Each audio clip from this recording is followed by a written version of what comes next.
વૃત્તિ ભાગ 2 અણસમજુ પણ જો સરળ હોય તો તે આવે અને વસ્તુ રજૂ કરી એટલે ઝટ સમજે. જ્યારે દોઢ ડાયો તો સમજે કાંઈ નહીં અને ડોળે વધુ. શાસ્ત્રની નીતિ રીતિ અને શાસ્ત્રના સિદ્ધાંત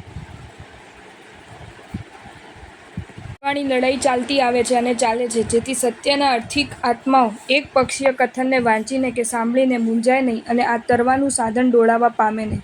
આના પ્રત્યે જ્યાં સુધી સાચું સારું પાણું આવે નહીં, આ ન સચવાયું હોત તો શું થાત, એવું નહીં થાય ત્યાં સુધી આ વાતો જેવી રીતે સમજાવવી જોઈએ તેવી રીતે સમજાવવી મુશ્કેલ છે. આ શાસન પામેલાઓ સમાધાન વૃત્તિવાળા નથી હોતા. એમ નહીં, સમાધાન વૃત્તિવાળા જરૂર હોય છે, પણ સિદ્ધાંતને મૂકીને સમાધાન કરવાની વૃત્તિવાળા નથી હોતા. ગમે તેની ભૂલ થઈ જાય એ બને, પણ ભૂલને ભૂલ રૂપે સમજીને સુધારવાને બદલે એક ખોટી વાત કહેવાઈ ગઈ એટલે તેને સાચી પુરવાર કરવાને માટે અનેક ખોટી વાતો કહેવાય, ત્યારે એની સામે બોલ્યા વિના ન ચાલે. શ્રી આર્ય સુહસ્તી સુરીજી મહારાજ અને શ્રી આર્ય મહાગીરીજી મહારાજ એ બે આચાર્ય ભગવાનો વચ્ચે એક પ્રસંગ બન્યો છે. શ્રી આર્ય સુહસ્તી સુરીજી મહારાજે એકવાર ભૂલ કરી છે. એ માટે શ્રી આર્ય મહાગીરીજી મહારાજે એમને ઠપકો આપ્યો. એનો ઉત્તર આપતા શ્રી આર્ય સુહસ્તી સુરીજી મહારાજે માયાસી એના યોગ્ય કુપિત થયેલા શ્રી આર્ય મહાગીરીજી મહારાજે કહ્યું કે શાંતમ પાપમ, હવે આપણો સંબંધ નહીં નભે.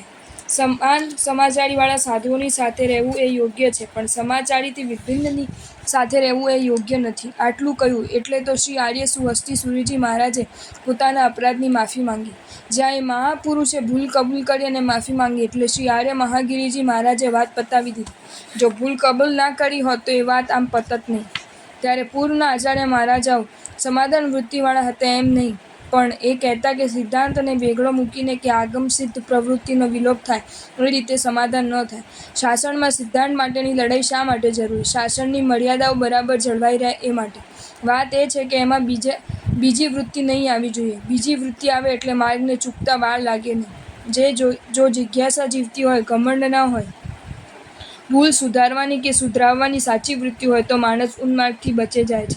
પણ આજના કેટલાકો તો પોતાના ખોટાને સાચું સિદ્ધ કરવાનું કોઈ સાધન હોય નહીં એટલે આડું અવળું લખીને પણ અજ્ઞાનોને મૂંઝવ્યા કરે છે. માટે સમજતા શીખો. શ્રી જૈન દર્શનને પામેલાઓમાં સમાધાન વૃત્તિ નથી, અગર તો નહોતી એમ કહેવું એ અજ્ઞાન છે. સમાધાન વૃત્તિ જરૂર છે અને હતી, પણ સિદ્ધાંત તરફ બેદરકારી નહોતી અને તે તો આજે પણ નહીં જ હોવી જોઈએ. સમાધાન વૃત્તિ ન હોત તો ગોષ્ઠ માહિલને માર્ગમાં ટકાવવાને માટે એને સાચું સમજાવવાના માટે જે મહેનત થઈ તે થાત. એ તો જ્યારે એ ન જ માન્યા અને ઉન્માદી બન્યા ત્યારે જ એમને બહાર મૂક્યા. પણ તે પહેલાં શ્રી આર્ય રક્ષિત સુરીજી મહારાજને ગોષ્ઠા માહિલ નામના પણ એક શિષ્ય હતા, જબ્બર વિદ્વાન, વાદમાં મહાવાદીઓને પણ જીતે એવા સમર્થ, પણ તેમનામાં અમુક પ્રકારની યોગ્યતા નહીં હોવાથી શ્રી આર્ય રક્ષિત સુરીજી મહારાજે શ્રી દુર્બલિકા પુષ્પ નામના મુનિવરને સ્વપદે સંસ્થાપિત કરે. એ વખતે એ સુરીવરે શ્રી દુર્બલિકા પુષ્પ નામના નવા સુરીશ્વરને હિત શિક્ષા આપતા કહ્યું છે કે સુરીપદને પામીને તું લેશ પણ અહંકાર પામીશ નહીં. જેમ હું ગોષ્ઠા માહિલ અને ફલ્ગુ રક્ષિત પર સંભાવે વર્તવ્યું છું, તેમ તારે પણ એ જ રીતે સમચિત્તે વર્તવું.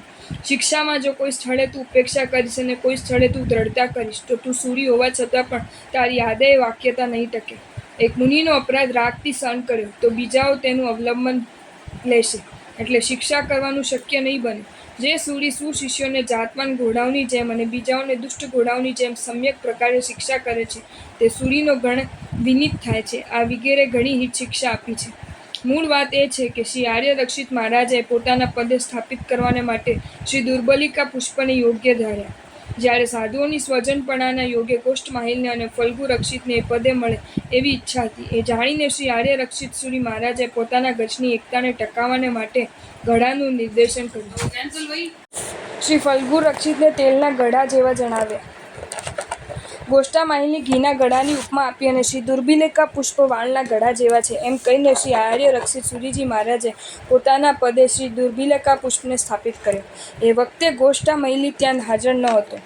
એમને આચાર્ય મહારાજે એક વાદીને જીતવાને માટે મોકલ્યો હતો, છતાં પોતે પોતાના શિષ્યની યોગ્યતાનો તો જાણે ને. શ્રી દુર્બલિકા પુષ્પ યોગ્ય હોવાથી તેમને પોતાના પદે સ્થાપિત કરે, પણ કહ્યું કે જેમ ગોષ્ઠા માહિલ અને ફલ્ગુ રક્ષિત ઉપર હું સમચિત્તે વર્ત્યો છું તેમ તારે પણ વર્તવું. આ સમાધાન વૃત્તિ છે કે નહીં?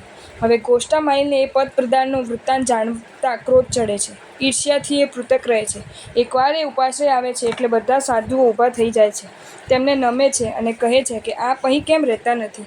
પણ ગોષ્ઠામહિલ માનના યોગ્ય ત્યાં રહેતા નથી, બહાર રહે છે અને ગુરુનો અપવાદ કરતા તે મુનિઓને વ્યુદગ્રાહિત કરવાનો પ્રયત્ન કરે છે. પણ તે મુનિઓને વ્યદુગ્રાહિત કરવાને સમર્થ થઈ શકતા નથી. તેઓ અભિમાનથી ગુરુની વ્યાખ્યાને પણ સાંભળતા નથી. એકવાર કર્મ અને પચકાણ સંબંધી હકીકતમાં અભિનિવેશથી ગોષ્ઠામહિલ સિદ્ધાંતિ વિરુદ્ધ બોલે છે. ગુરુ સત્ય પક્ષ કેવડાવે છે, પણ ધાડમાનથી ગોષ્ઠામહિલ માનતા નથી, એટલે એમને રૂબરૂ બોલાવીને યુક્તિપૂર્વક સમજાવે છે. આચાર્ય મહારાજે યુક્તિપૂર્વક સમજાવવા છતાં પણ જ્યારે ગોષ્ઠામહિલ માનતા નથી, એટલે અન્ય ગચના બહુશ્રુતોના એમને યુક્તિપૂર્વક સત્ય જણાવ્યું. પણ ગોષ્ઠામહિલ ઘમંડમાં ભાન ભૂલા બન્યા અને અભિનિવેશમાં એવા લેપાયા છે કે એ બધા બહુશ્રુતોને પણ કહી દે છે કે તમે બધો તો મૂર્ખાઓ છો, તમે જાણો છો શું? જીનોએ જે પર ઉગ્યું છે તેને જાણનાર હું જ છું. હવે જ્યારે અહંકારાથી ગોષ્ઠામહિલ કોઈનું એ માનતા નથી, એટલે સંઘ ભક્ત દેવતાના આવરણને માટે કાર્યોત્સવ કરે છે. દેવતા આવે છે અને મહાવિદ્યમાં જઈને ભગવાનને પૂછીને કહે છે કે શ્રી જીનેશ્વર દેવે કહ્યું છે કે આ ગોષ્ઠામહિલ એ સાતમો નિહનવ છે. છતાં પણ ગોષ્ઠામહિલે પોતાના કદાગ્રહને છોડ્યો નહીં, એટલે એમને સંઘે બહાર સંભોગથી બહાયા કર્યા. આટલું કર્યું તે છતાં પણ ન માન્યું, એટલે બીજું કરે પણ શું? આ પ્રસંગને વિચારશો તો સમજાશે કે શાસનને પામેલા સાધુઓમાં કેટલી બધી સમાધાન વૃત્તિ હોય છે. આચાર્ય મહારાજાની શિક્ષા, સાધુઓનો વર્તન, નવા આચાર્ય શ્રી દુર્બલિકા પુષ્પનો પ્રયત્ન, અન્ય ગચના બહુશ્રુતોની મહેનત, સંઘની મહેનત એ બધું શું સૂચવે છે? ત્યારે સમાધાન વૃત્તિ નહીં હતી એમ નહીં, પણ સિદ્ધાંત બાબત વિપરીત ભાષિતાને સમાધાન ખાતરી નિભાવી લેવાય નહીં. એવાને સુધારવાને માટે અમુક વખત પ્રયત્ન થાય, સમાધાનની યોગ્ય પ્રવૃત્તિ કરાય, પણ એ સુધરે નહીં અને સિદ્ધાંતનો અપલાપ જ કર્યા કરે, તો તેને સહી લેવાય નહીં. વિધિ એટલે શાસ્ત્ર મર્યાદા મુજબ વર્તવું, તે શાસ્ત્ર મર્યાદાનું લંઘન કરવું એ અવિધિ. આપણે માટે આધારભૂત આ શાસ્ત્ર છે. આના વિના જેમને ચાલી શકે એવા એક પણ મહાપુરુષ અત્યારે ક્ષેત્રમાં વિદ્યમાન નથી. આ ક્ષેત્રમાં એવોય કાળ હતો કે જે કાળમાં એવા પણ મહાપુરુષો હતા કે જેઓ શાસ્ત્રને અનુસર્યા વિના પણ જ્ઞાન બલે પ્રાપ્ત થયેલી શક્તિઓના યોગ્ય વર્તી શકતા.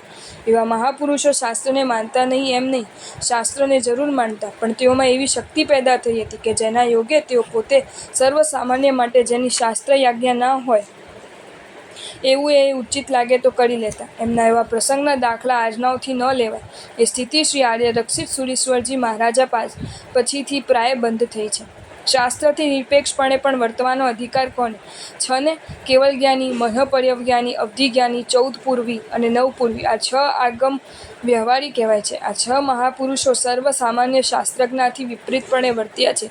એવું કોઈ પ્રસંગમાં લાગે તો પણ ન તો એની ટીકા થઈ શકે કે ન તો એવી ક્રિયાઓને દ્રષ્ટાંતભૂત બનાવીને શાસ્ત્રજ્ઞાથી વિપરીતપણે વર્તવા માંડાય. એ મહાપુરુષોની એવી તાકાત આવી હતી માટે જ એ એમ વર્ત્યા હતા. આજે એ તાકાત છે નથી, માટે વિધાનથી વિપરીત વાતોને પુષ્ટ કરવાને માટે એ મહાપુરુષોની પ્રવૃત્તિઓને દ્રષ્ટાંતભૂત બનાવનારાઓ સ્વયં ઉન્માર્ગે ચડે છે અને બીજાઓને ઉન્માર્ગે દોરે છે.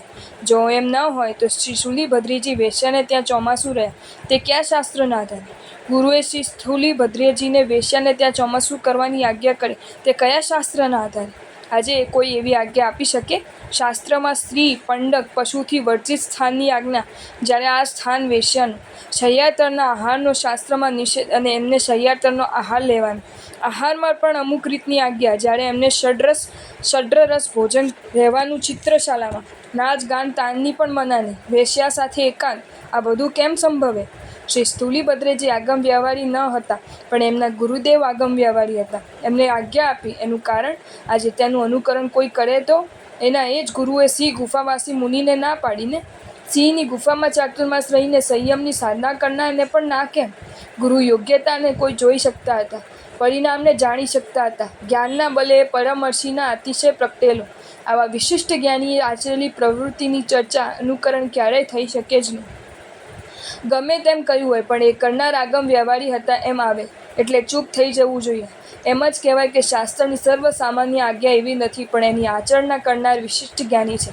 માટે એમને જે યોગ્ય લાગ્યું હશે તે કર્યું હશે. આપણામાં એ તાકાત નથી, માટે આપણે તો આજ્ઞા જ જોવાની. એ મહાપુરુષો તો જ્ઞાનના બલે અનેક ભવો કહી શકે. શાસ્ત્રમાં લખ્યા હશે નહીં, જ્ઞાનથી એ જાણવાની શક્તિ પેદા થઈ. એમણે જે કર્યું તેમાં કેમ કર્યું એ પ્રશ્ન જ અસ્થાને છે. એમનું એ જાણે. એમને ઠીક લાગ્યું માટે કર્યું. જ્યાં વિધિની વાત ચાલે ત્યાં વિધિ બહારના દ્રષ્ટાંતો નહીં લેવા જોઈએ. વિધાનથી વિપરીત વર્તવાને માટે વિધિથી બહારના દ્રષ્ટાંતો રજૂ કરવા એ મૂર્ખાઈ છે. આપણે માટે તો આજ્ઞા એ જ પ્રમાણ. આગમ વ્યવહારી એ રીતે દ્રષ્ટાનાતીત ગણાય. વિહિતની પુષ્ટિ માટે એ મહાપુરુષોના દ્રષ્ટાંતો લેવાય, પણ અહવિતની પુષ્ટિ માટે નહીં. શું તે કહ્યું એની પુષ્ટિમાં આવે તે કહેવાય. આગમ વ્યવહારીએ પોતાની વિશિષ્ટતાનો યોગ્ય આચરેલી અને વિધાનથી વિપરીત એવી ક્રિયાના દ્રષ્ટાંતો લઈને વિધાનોનો અપલાપ કરાય નહીં. આજે એ મહાપુરુષોની અમુક ક્રિયાઓને નામે સિદ્ધાંતની મર્યાદાનો અપલાપ થઈ રહ્યો છે, માટે ચેતવા જેવું છે.